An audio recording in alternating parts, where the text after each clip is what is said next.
record this.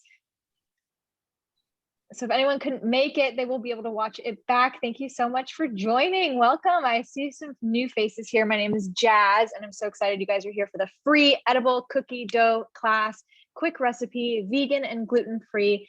I'm going to walk through so many different substitutions and different ways that we can modify this, and you can use what you have so that it can become a staple recipe in your home. So I just ask everyone mute themselves. It looks like everyone's already muted, but if you have a question, just unmute yourself, ask the question.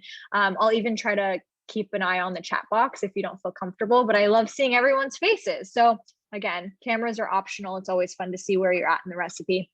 You're going to want to get a big bowl out, and of course, all of the ingredients. So big bowl right in front of us. And then we're actually going to start with the dry ingredients. So every time we're not baking this, but every time we're making a recipe like this, we always want to try to mix the dry ingredients first, whisk them together, and then go in with the wet ingredients, just so they're all really nice and combined. So in goes almond flour as our first ingredient. And we're going to go in with 1 cup of almond flour. And this is now readily available everywhere. And sometimes it's called blanched almonds. You just want to look at the back of the packaging and just make sure you're getting almonds. And so of course, it's really just ground up almonds. That's all it is. And a fun fact is that almond flour is a 1-to-1 ratio of with flour. So almond flour and regular flour. The only thing is that you can't substitute this recipe for regular flour, because regular flour, you'd have to heat it up. It has bacteria in it. So if you're eating something like this raw, we definitely want to not use regular flour and go with almond flour. 1 cup of almond flour is in our bowl. And then next up is our coconut flour. So we're going to use 1/4 of a cup of coconut flour. Go ahead and just sprinkle that in. And I'm not sure if anyone's ever used coconut flour before as a 1-to-1 ratio, but it does not work at all. It's very dry. So we just use 1/4 of a cup in here. And I'm sure everyone here has probably tried playing with that. But coconut flour contains a lot of iron. It's also gluten-free, so it's a great little substitute. Next up is our sugar. So I know in the directions, I put 2 tablespoons of coconut sugar. Here's the thing. If you are like me and you like things a little sweeter, maybe add an extra tablespoon. It's up to you. But if you're someone who wants to make sure that you're not adding all of that sugar and you're watching your sugar intake, maybe just add the 2 tablespoons. So really for this step, there's no right or wrong. And you're going to go in with about anywhere from 2 to 3 tablespoons of any sort of granulated sugar. You can have white sugar, coconut sugar, brown sugar. I'm using brown sugar. That's just what I had on hand. Coconut sugar is awesome here because it doesn't spike the blood sugar. So I really like using that. But again, just use whatever you have on hand. So in this bowl, almond flour, coconut flour, and brown sugar. We got a few other people joined. Welcome. We're just adding the dry ingredients. Next in, we're going to go with some cinnamon and salt. So I'll tell you how much. About 1/2 teaspoon of cinnamon. And to that, about 1/8 teaspoon of salt. Now you don't want to omit the salt, because the salt is actually what gives it the sweetness. In any sort of baked recipe, you want to add that salt. It brings out the sweetness. So we're going to just whisk this together. You could do it with a spatula, you could do it with a whisk, but we'll just whisk that together and try to just combine everything. Nice and easy here. You want to try to just get rid of any clumps. And I want to also mention, if you have like a sieve, and if you don't know what that is, I'll show you what that is. That's just one of these things. You could always take your dry ingredients and put them through here and just really shake it and make it go through here. And that would just make sure that all the clumps are taken out. So just whisk, whisk, whisk. Now let's talk about the optional substitutions. Like I mentioned, your almond flour can be substituted, but not for regular flour. You could always use oat flour here. So just pulse some oats up, and you can use that in place of your almond flour. And I never buy oat flour. I just use my oats in my pantry for that. So that's really easy. And then of course your sugar, we talked through that. You could just substitute a few different sugar, different sugars there. Okay, optional add in here. Once it's all mixed, let's talk about potentially adding any collagen or protein powder of any sort. It's not required, but it's fun because if we're going to have a little bite, we might as well add a little protein to it. So if you have it, now you can go ahead and add anywhere from, I would say, just make sure you really like the taste of your protein powder if you're using this, because it will taste like it. So I'm actually using an unflavored collagen, and I'm just going in with just one scoop, just a little scoop, and you'll just whisk that together again. If you have chocolate protein powder, add that. Just know that it's going to turn a little chocolatey, which there's nothing wrong with that. Okay, so whisk, whisk, whisk. So mine is pretty well mixed. I'll show you what it looks like. It's just nice and smooth. And then we're going to go in with all of the dry ingredients. Any questions so far? I have one. Yeah, Laura, what's up? So we had both, but what would you think about almond meal? Too gritty for this? No, I'm actually using that. Yeah, I'm using that. Mm-hmm. Okay. Totally great. Yep. Just use whatever you have on hand. Almond flour is a little finer, so it might turn out a little more fine, similar to regular flour, but almond meal will work just as great. Good question. I found that almond meal is a little less expensive at the store, and I tend to look for the more affordable options if I'm getting the exact same thing. Dry ingredients. We're going to start with about 4 tablespoons of plant-based milk, and we're going to start with 4, and then we'll add more if necessary. So plant-based milk, we're just going to go in with 4 tablespoons, which equates to about 1/4 of a cup. So I just go in 4 tablespoons right in the center there. And I'm using plant-based milk, and by that, I just mean any milk. Really, if you have cow's milk, you can use that too. So go ahead and add that all in there. You could use soy milk, you can use coconut milk, oat milk, whatever you have on hand works. And then to that, there's my little cat back there. Hey, Bobby. To that, we're going to go ahead and add 3 tablespoons of coconut oil. So make sure that your coconut oil is liquid. And if it's not, throw it in the microwave for like 15, 20 seconds, and then you'll be able to toss it in there. Okay, so your coconut oil goes in, 3 tablespoons of that. And here's a good note here. So if you were someone who added protein powder into your into this, you're going to add 1 extra tablespoon of coconut oil. So if you added any protein powder or collagen, add 1 extra tablespoon of protein powder, or add 1 extra tablespoon of coconut oil. And then next up is our flavorings. We're going in with vanilla. It's totally optional, but if you have it, go ahead and add 1 teaspoon of vanilla at this point. You could use just vanilla extract. You can use vanilla bean, but that goes right in there. Nice and easy. So now we have a beautiful, we just have it ready to go. The wetness is right in the middle, and I'm going to take a spatula and I'm just going to start to kind of combine it all together. And so you'll see a batter begins to form. And you just want to How much vanilla, Jess? About 1 teaspoon. Yep, about 1 teaspoon of vanilla. Again, it's optional.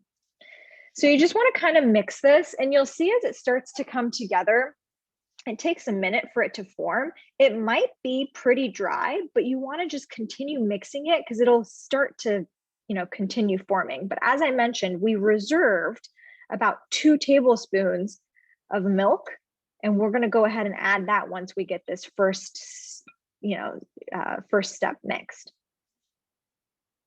Any questions so far as we're mixing? Isn't this so easy? It really is.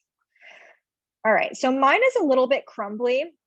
And what I mean by that is just like, and it really depends on which flours you're using, almond meal, almond flour. Where's my camera? There it is. So see how it's coming together, but it's not really sticking. So this is the point where I'm going to add 1 tablespoon of plant-based milk. I'm just using almond today. I'm just adding 1 tablespoon at a time. So I'll add that 1 tablespoon and then I'll continue mixing it together. Is anyone having any issues? Do you want me to look at yours if it's not coming together? No? So as you can see here, I just added that 1 tablespoon and that made a huge difference. Basically, the texture that you're trying to get is literally a cookie dough texture. You want it to stick together. You don't want it to be super wet and you don't want it to be super dry. So if you were to like bunch it into a ball, it would stick together. And my test is just kind of pushing the spatula down. And at this point, now that it's pretty well mixed, I urge everyone to take a little bite. So you take a tiny little bite here and you test the sweetness. So I'm going to walk you through a few different things. If you feel like it doesn't really have any flavor, there's 2 things you could do. You could add 1 more tablespoon of sugar and you can add a little more pinch of salt. In fact, that's what I'm going to do. I feel like mine would love a little bit of salt. So I'm adding a little pinch of salt. And this is the best part. You just customize the recipe. So maybe you feel like, oh, I would love more cinnamon. You add more cinnamon. Maybe you feel like I would love more salt. Add more salt. Once you feel like you've gotten it to where you want it to be, now is the time we add our chocolate chips. So in the recipe, I wrote down about 1/4 of a cup, but I have 1/2 a cup. Surprise, surprise. And I'm just going to go in with those chocolate chips. I have whatever was in my pantry. I think these are dark chocolate chips. They could be milk chocolate. They were in a glass container. And you'll just kind of mix that together. I believe that the more chocolate chips you have, the more you'll get them in every bite, and it's just more fun that way. But if you didn't have chocolate chips, you could use pecans, walnuts, almonds. Just think about whatever you have on hand and add that in. So if you wanted to make this more of like a superfood ball, what you could do is add chia seeds, maybe some flax seeds, maybe some walnuts and almonds, and automatically it takes it into like a new level of being like maybe a little more high in fat, which is great for post-workout.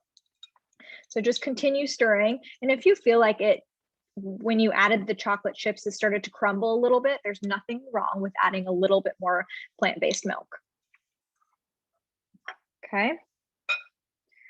So in a world where you were making this and you had a few more extra minutes, what I would do at this point is you would just throw it in the freezer for like 5 minutes just to firm up.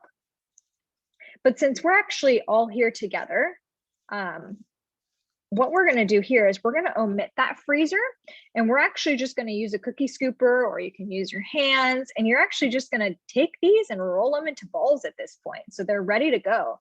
You can always try it out one more time and make sure it tastes good to you. If not, just like that. I have like this little mini cookie scooper, and I did that like a makeup tutorial on YouTube. I bought this on Amazon, and I have a small one and a large one, and I use them all the time. I use them for meatballs. I use them for cookies, for cookie dough, for energy balls. So I'm just going to take my scooper and I'm going to scoop it. And I even like to like push down, and then I'll scoop it onto the plate. Just like that. So you could do it with your hands, you could do it with a cookie scooper, but essentially you're just going to continue doing this until all of the batter is complete. I also wanted to mention that I really like using pink salt, and the reason why is just because it's not as processed as our normal white table salt, and it also helps kind of balance the body's pH. So it's great for female hormones, and it does have some benefits. So if you're ever like feel like you're low on electrolytes, like after a hard workout, or if you've been in the sun so much, then actually salt is a great thing to add into your water, pink salt, to kind of help balance that. Any questions as we're scooping? Has anyone tasted it yet? Like the whole ball itself, to be like, wow. Yep, there we go. I got a thumbs up. Yeah, so you could always roll it in your hands. And so the way you're going to store these is I always store these in my fridge, actually. I store them in the fridge just for freshness. And the reason why is because it does have that milk in it, and I always just want to be extra careful. So I'll store it in the fridge These are good for about 5 days. What I would say though is it really never lasts that long. So just continue scooping until you have all of them. I put them all in an airtight container, something with a lid. Like if I have a glass Tupperware, I'll just throw them in there. And depending on how much protein you added, it's always fun to just have this as a little post-workout treat. That's the type of person I am. Cookie dough balls as a post-workout treat. How's it looking for everyone? You can unmute yourselves if you're done rolling and if your hands are free, and let me know how it's going for you.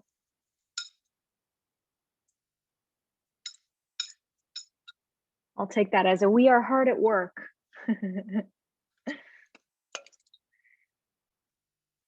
There we go. So just like that, you have your cookie dough balls and they are ready to go.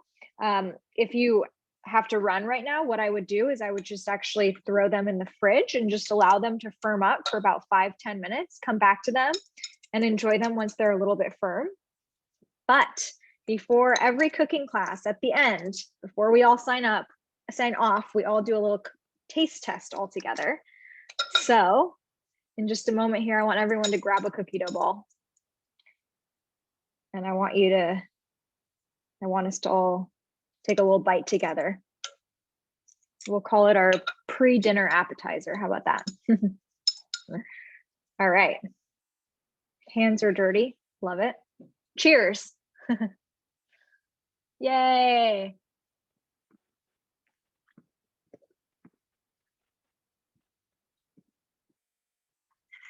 Yum. So as you can see, it's easily customizable. You want it a little sweeter, add more sugar next time. You want it a less sweet, add less sugar, more chocolate chips, add more chocolate chips, more salty, add more salt. It's very easy. Use this as a base recipe. And with that said, I want you guys all to take a picture of it if you can, post it on Instagram, send it to me. If you have a private page, I noticed that those actually don't show up on my story, so I can never see them. So if you do have a private page, send it to me. And I would love to see your little creations and how you guys continue to eat them throughout the week. And if you do anything else with them, let me know.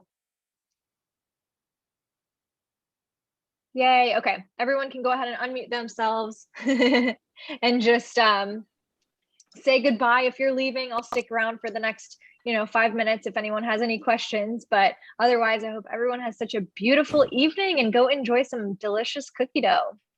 Bye. Thank you. Good. Thank you, Jazz. Thank you. You're so Thank welcome. you. Do you have any liquid chocolate that you can dip them into? Oh, Do you have like a... That's such a great idea. So I use the local Indianapolis company, the So Chatty. I'm sure you've seen me use them. So they're like local to Indy, and all you do is they come in a pouch, and you just. I think someone's unmuted. I think that's you, Mom. I don't know.